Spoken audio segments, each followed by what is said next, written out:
high potential, but question marks concerning whether he can catch the ball or not. But all the other physical skills are there.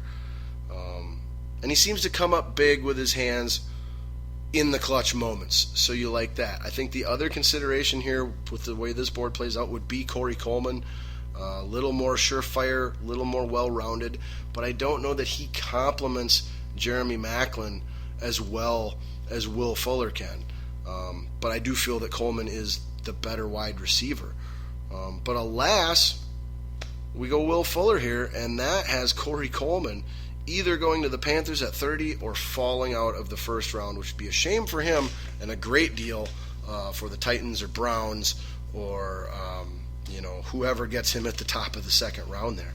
But so now we have the Arizona Cardinals on the clock at number 29, and they couldn't be happier. They have very few areas of need, very, very few. One of the only ones that is obvious and undoubted being center on their offensive line, and they run up to the podium, grab the best center in the draft, a plug-in day one start for the next 10 to 15 years, and watch him make Pro Bowls center Ryan Kelly. Ryan Kelly's that good, and don't be surprised if Ryan Kelly goes way sooner than this, like somewhere between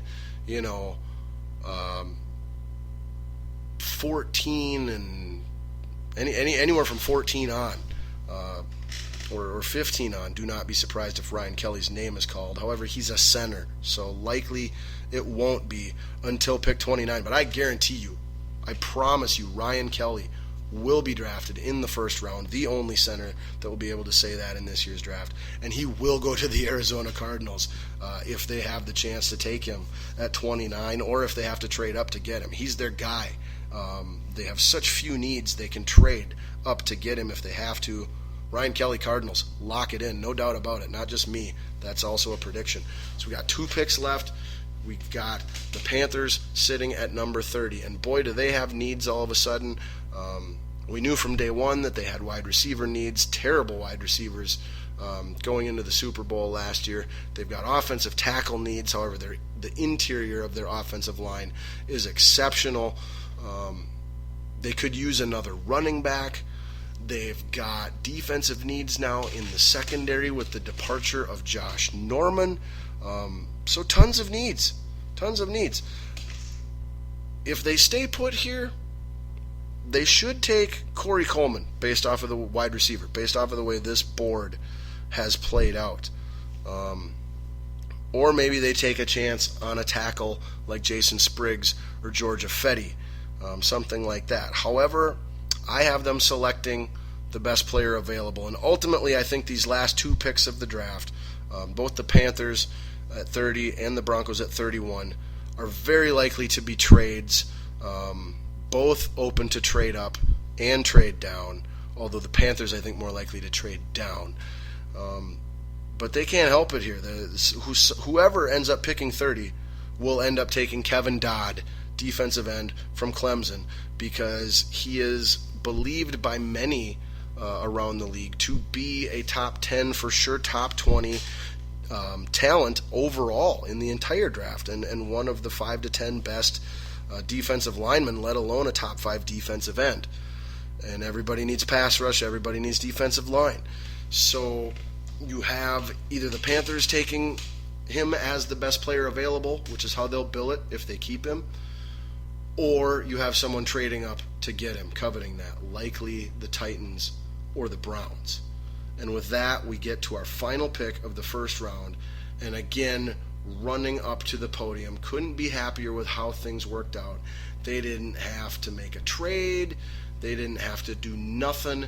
They got exactly the person they wanted and needed. The Denver Broncos, with the final pick in the first round, select quarterback Paxton Lynch to be their new Brock Osweiler. He will develop behind Sanchez or whoever else they might also choose to bring in for a year or 2 or 3.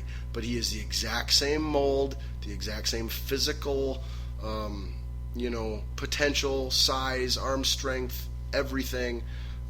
Just needs time to develop a little bit mentally, as well as tweak some technique things. But the Broncos are banking on coming out of the first round of this draft with Paxton Lynch, whether he falls to 31 like I think he will, or whether they have to trade up to get him, which a lot of people have him going as high as 6 or 7, because he's the third quarterback off the board. He will be the third quarterback off the board, and he will go in the first round. It's just a matter of where. Is someone going to panic and reach on him and overdraft him, which happens with quarterbacks. I think this is going to be a year where it doesn't, because I pointed out the other teams that would be possibly looking to take him as quarterback in the first round. They've all got 2 quarterbacks on their team already that could start, on their team this year. So why use a first round pick on a third guy at one position where you can only play one guy? It makes no sense unless there's trades made, where like maybe you see McCown shipped out for a mid-round draft pick, and then by all means, then that probably means the Browns are taking Lynch. Same with the 49ers. If the 49ers are able to move Gabbert or Kaepernick, that definitely means they're looking to get Lynch. But none of those things have happened, and it really doesn't sound like they're going to. Because if they were going to, they would have, most likely. So I think the Broncos get their man that they want and need and don't have to move at all to get him. And it's going to surprise a lot of people, but not me. And it shouldn't surprise you either. Nothing that happens should surprise you. And just to cut, so that concludes our epic annual Balls Deep first round mock draft. Just to finish, to be thorough, a few names that may potentially be drafted in the first round that are either worthy to go in the first round or that would be reaches, but still possible, that we haven't brought up yet would be, let's see, at quarterback, Connor Cook. At running back, Henry from Alabama, or maybe one of these other guys, Collins, Booker, Dixon, Howard, Drake, but almost certainly not. At wide receiver, we've got Michael Thomas, Tyler Boyd, could sneak in there as well. No one at tight end. At tackle, we mentioned Jason Spriggs, Georgia Fetty, Leroy or Le'Veon Clark could all sneak into the first round based off of need and overdrafting at that position. I think it's Josh actually, Garnett could go. He is a guard with no position flexibility, but he is the best pure guard in the draft. So he could possibly go in the first round as well. Let's see. Defensive tackles. This is the big question mark. Vernon Butler, Robert Kimdichie, Andrew Billings, Kenny Clark. All guys I don't have going in the first round that could and might go in the first round. Don't be surprised. Defensive ends. Chris Jones, Emmanuel Ogbah would be the 2 main ones. Kafasi would be the one name that I've seen sneaking in there lately too, but I don't buy it. At linebacker, someone might take a chance on Swat Cravens or Correa. Highly doubt it. Also, someone could take a chance on Jalen Smith, believed to be the best linebacker of all the linebackers, even over Ragland and Jack. However, he has a knee injury and is completely ruled out for the 2016 NFL season. However, if a team doesn't have a lot of area of needs in the back half of the first round, and linebacker is one of them, and their medical team feels that there's no reason to believe he won't recover the way he's supposed to and be the player that he always has been in 2017, then it's possible that linebacker Jalen Smith out of Notre Dame could go in the first round, but injury should prevent that.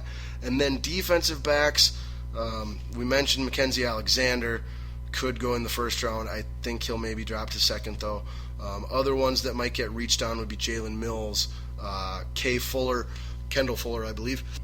My man from the Gophers, Eric Murray, who I interviewed last week on VikingsDigitalDiaries.com. Check that out. It's still up if you haven't checked that out already. That would be the extent of the names I know. And then the safeties that I have heard that maybe someone likes enough to take a chance on in the first round would be Von Bell and Carl Joseph. Those are by far the 2 names that come up the most. The other 2 names that I've seen a little bit would be Keanu Neal, although I don't buy that. I think he's more of a 2 or 3 round guy. And this TJ Green guy, but everyone's saying he's a safety that's going to get converted to cornerback. So if he goes in the first round, which a lot of people are saying he's a sneaky name that is going to go in the late first round, even though he's played safety his college career, look for him to be used as a hybrid cornerback / safety, the same way that Jalen Ramsey is likely to be by whatever team drafts him. And that concludes everything from our mock draft and brings us to our closing segment, Balls Deep Thought of the Day. And of course, our Balls Deep Thought of the Day this week ties into our big talker, the NFL Draft. It's because of time, I want to keep it short. This went an hour over how long I needed it to be. I'm not going to get any sleep tonight, but whatever, screw it. So let's get to our Balls Deep Thought of the Day, and it revolves around a phrase that you've heard a lot on the show tonight. You've heard a lot on TV leading up until the draft, and you will hear a ton over the next 3 days at the NFL Draft. It's a 3-word phrase. If you've been paying attention, say it with me. Best player available. It is a phrase that is crammed down our throats during this time of year.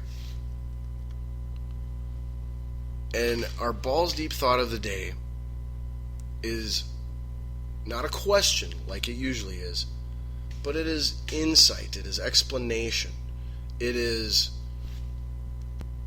the truth behind the phrase best player available.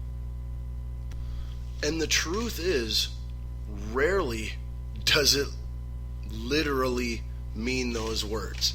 You hear everybody say, well, we went with the best player available. That's why we didn't pick a player at this position that people thought was more of an area of need.